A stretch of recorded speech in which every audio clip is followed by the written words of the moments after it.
रूस की एक न्यूक्लियर पनडुब्बी यानी कि एक सबमरीन हैक हो गई है। चाइना आईडीएफ की जासूसी कर रहा है। इसराइल में एक खास चाइनीज सामान बैन हो गया है, बहुत बड़ा सामान है।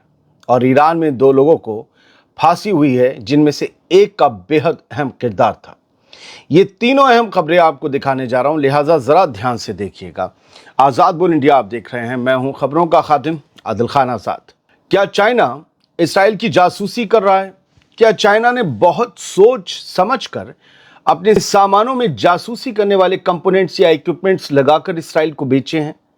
क्या शी जिनपिंग की ये चाल नेतन्याहू को फंसा देगी और क्या इससे ईरान को कोई मदद मिलेगी?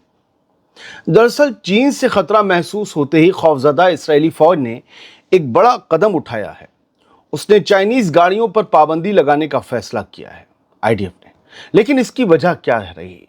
ये खबर आप सुनिए और जानिए कि वजह क्या है। 6 अगस्त को इसराइली वेबसाइट जे फीड और लेबनान के अल मायदीन अखबार या मीडिया चैनल में शाया हुई इस खबर के मुताबिक इसराइली फौज ने चाइना में बनी इलेक्ट्रॉनिक या इलेक्ट्रिक गाड़ियों को अपने फौजी अड्डों में दाखिल होने से रोक दिया है। वजह बताई गई है जासूसी का डर। आईडीएफ को शक है कि चाइनीज गाड़ियों में लगे कैमरे, सेंसर और डिजिटल सिस्टम के जरिए उनके मुल्क की सलामती को खतरा पहुंच सकता है, नेशनल सिक्योरिटी को खतरा पहुंच सकता है। इसराइल के त्रिजरिफिन अड्डे पर तैनात फौजी अफराद को हुक्म दिया गया है कि वो अपनी चाइनीज गाड़ियां मिलिट्री बेस के हसास यानी कि सेंसिटिव हिस्सों से दूर खड़ी करें, दूर पार्क करें। इससे पहले अप्रैल महीने में भी इसराइल की डिफेंस मिनिस्ट्री ने बिड एटो 3 गाड़ियों की डिलीवरी रोक दी थी। ये भी चाइना का माल है। ये फौजी अफसरों को दी जानी थी, लेकिन फिर डिलीवरी रोक दी गई। साइबर सिक्योरिटी माहिरीन का कहना था कि ये गाड़ियां लगातार डेटा भेजती हैं जो शायद चाइना के सर्वर्स तक पहुंचता है। इस सब के बावजूद चाइना की गाड़ियों का इसराइली बाजार पर कब्जा है।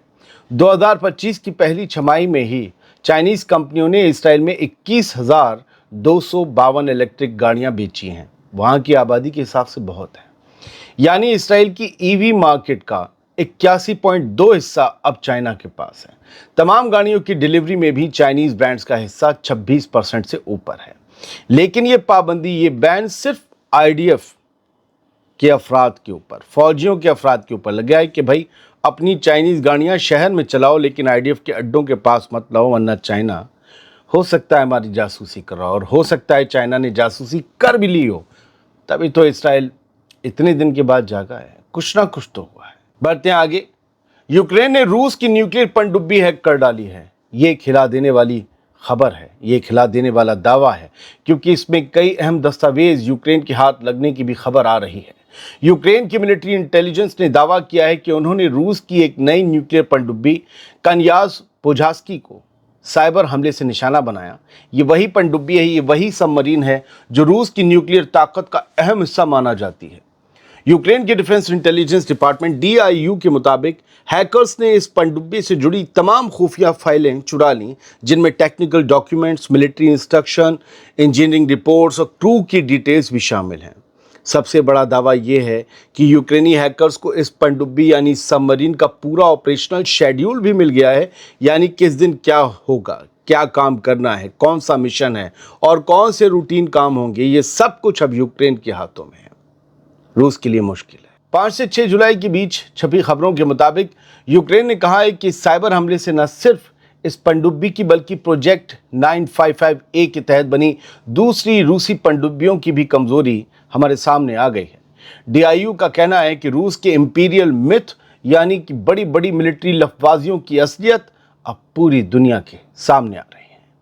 फिलहाल रूस ने इस पर कोई बयान नहीं दिया है, लेकिन न्यूक्लियर सबमरीन का हैक हो जाना एक बहुत खतरनाक खबर है। अब बात ईरान की। ईरान में जासूसों की गर्दन पर फिर से कानून का शिकंजा कसने लगा है। इसराइल के लिए जासूसी करने वाले एक अहम शख्स समेत आज 2 गद्दारों को फांसी पर लटकाया गया। ईरान ने इन्हें गद्दार वतन बताया और सजा दी। ईरान ने एक बार फिर उन गद्दारों के खिलाफ सख्त कदम उठाए हैं जो इसराइल के लिए जासूसी कर रहे थे। 6 अगस्त को ईरान ने एक ऐसे शख्स को फांसी दे दी जिसे एक न्यूक्लियर साइंटिस्ट की जानकारी यानी मालूमात इसराइल तक पहुंचाने का मुजरिम पाया गया था। ईरान की सरकारी न्यूज़ एजेंसी मीज़ान के मुताबिक उस शख्स का नाम रोज़ बेहवादी था जिसे फांसी दी गई। ईरानी जुडिशरी की वेबसाइट मीज़ान है। इसके मुताबिक रोज़ बेहवादी ने ईरान के एक बहुत सेंसिटिव, बहुत हसास और बहुत अहम सरकारी दफ्तर में काम किया था। यानी सरकारी मुलाजिम था ये बंदा, अंदर तक घुसा हुआ था। वादी पर इल्ज़ाम है कि वह ऑनलाइन भर्तियों के जरिए मोसाद से जुड़ा और फिर ऑस्ट्रिया की कैपिटल वियना में इसराइली एजेंट्स से 5 बार मिला। वहां से वापस आकर उसने इसराइल को वो इन्फॉर्मेशंस दी जो बाद में जून में हुई 12 दिन की जंग के दौरान ईरान के एक न्यूक्लियर साइंटिस्ट की मौत की वजह बनी। ये पहली फांसी नहीं है। ईरान में पिछले कुछ महीनों में कम से कम 8 लोगों को इसराइल के लिए जासूसी करने के इल्ज़ाम में फांसी दी गई है। ये सब मोसाद के एजेंट्स बताए गए। इसी के साथ आज एक और शख्स को फांसी दी गई, ISIS के दहशतगर्द मेहदी असगर जवाबदेह को। इल्ज़ाम है कि उसने सीरिया और इराक में ट्रेनिंग ली, फिर 4 लोगों की टीम के साथ चोरी छिपे ईरान में घुसा, लेकिन बाकी चारों ईरानी फोर्सेस के साथ एनकाउंटर में मारे गए। ईरान का साफ पैगाम है, जो भी दुश्मन मुल्कों के हाथ में हाथ देगा वो फांसी के तख्ते तक जाएगा, अपनी जान गंवाएगा। अब एक खबर रूस से, और मैं यहाँ से बता देता हूँ कि रूस ने जो ज़मीनी मिसाइलें हैं उसकी तैनाती पर जितनी भी बंदिशें थीं उन सबको ख़त्म कर दिया है, हटा दिया है। रूस अब ज़मीन से छोड़ी जाने वाली इंटरमीडिएट और शॉर्ट रेंज मिसाइल्स की तैनाती पर किसी भी तरह की पाबंदी नहीं मानता। यह ऐलान किया है रूस के सदर व्लादिमीर पुतिन के प्रेस सेक्रेटरी दिमित्री पेस्कोव ने। रूस की फॉरेन मिनिस्ट्री ने कहा है कि अब वो एक तरफा रोक यानी कि यूनिलैटरल मोरेटोरियम को ख़त्म कर रहा है। अब वो खुद को इन मिसाइलों की तैनाती पर लगाए गए किसी भी बंधन से बंधा नहीं मानता। पेस्कोव ने कहा है कि अब इस मुद्दे पर रूस पर कोई रोक नहीं है। अगर ज़रूरत हुई तो रूस ज़मीन से छोड़ी जाने वाली इन मिसाइलों की तैनाती से जुड़े कदम उठाएगा। यानी साफ है, रूस अब बिना किसी रोक टोक के INF मिसाइलों की तैनाती कर सकता है।